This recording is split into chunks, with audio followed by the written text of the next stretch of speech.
اور حضرت ابو طالب علیہ السلام پر الزام کفر لگانے کا، اور دیگر نیچے کے راویوں کو اس بیہودہ روایت کو بیان کرنے کا کس نے حق دیا ہے؟ پھر ناقلین کو اس جھوٹ کے نقل کرنے کا کس نے حق دیا ہے؟ اگر کسی اہل علم کے پاس اس جھوٹ کو سچ کرنے کا خمار پریشان کرے تو اس کے لیے ضروری ہے کہ وہ ہمیں کوئی مفید، یقینی، قطعی الدلالہ، قطعی الثبوت دلیل مہیا کرے، چونکہ ایسا ہو ہی نہیں سکتا، بنا بری یہ روایت اصلاً مردود ہے۔ اس روایت کی سچائی اور حقیقت سے دور کا بھی کوئی تعلق اور واسطہ نہیں ہے۔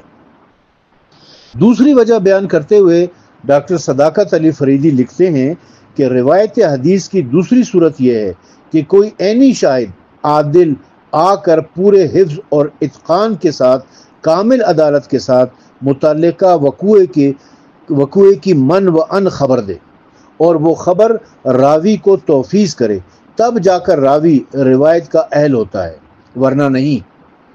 اس روایت میں حضرت مسیب بن حزن کو کسی نے بھی یہ خبر زندگی بھر نہیں دی ہے۔ اس کا نہ کہیں کسی کے پاس کوئی یقینی ثبوت ہے، نہ ہی کسی کے پاس کوئی ٹھوس قطعی اور علمی تصدیق ہے۔ تو پھر حضرت مسیب بن حزن نے یہ روایت کہاں سے لی؟ کسی یقینی ذریعے علم سے لی۔ کس یقینی ذریعے علم سے لی؟ کسی کے پاس کوئی ٹھوس یقینی ثبوت نہیں، اور جس روایت کا خود کوئی یقینی ثبوت نہ ہو، وہ کسی عیب و الزام کو کیسے ثابت کر سکتی ہے؟ بنا بری یہ روایت اس حوالے سے بھی مردود ہے۔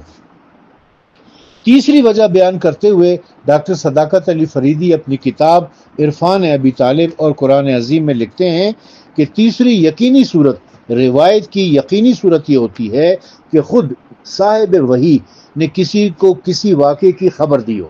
صاحب وحی یعنی رسول اکرم صلی اللہ علیہ وسلم نے، کیونکہ اس زمانے میں وہ صاحب وحی سوائے رسول اللہ کے اور کوئی بھی نہیں تھا۔ اب اس سچائی کا ذمہ دار صاحب وحی ہوتا ہے، کیونکہ اس کا علم یقینی اور قطعی ہوتا ہے۔ یعنی اگر تو رسول اکرم صلی اللہ علیہ وسلم نے حضرت مسیب بن حزن کو بتایا ہے کہ ایسا ایسا واقعہ ہوا تھا، پھر تو مانا جا سکتا ہے۔ بنا بری اس خبر پر یقینی اعتماد کرنا لازمی ہوتا ہے اور فرض ہوتا ہے، مگر حیرت ہے کہ مذکورہ روایت کی خبر اس تشکیل کے ساتھ حضرت مسیب بن حزن کو صاحب وحی نے کبھی نہیں دی، کیونکہ اس کا ذخیرہ علم میں کہیں کوئی سراغ نہیں مل سکا۔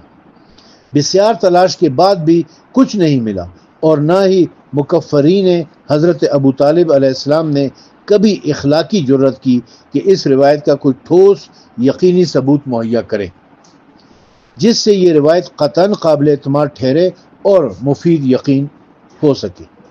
صرف بخاری میں آ جانے یا صرف مسلم میں آ جانے سے ہی خوش فہمی کا شکار ہو جاتے ہیں اور اپنے ہی زوم میں خود کو مطمئن کر لیتے ہیں، حالانکہ ان کی اس خوش فہمی کی علمی اور دینی کوئی حقیقت نہیں ہے، کیونکہ تحقیق دلیل کی قطعیت پر یقین رکھتی ہے، آئیں بائیں شائیں محض لغویات ہیں۔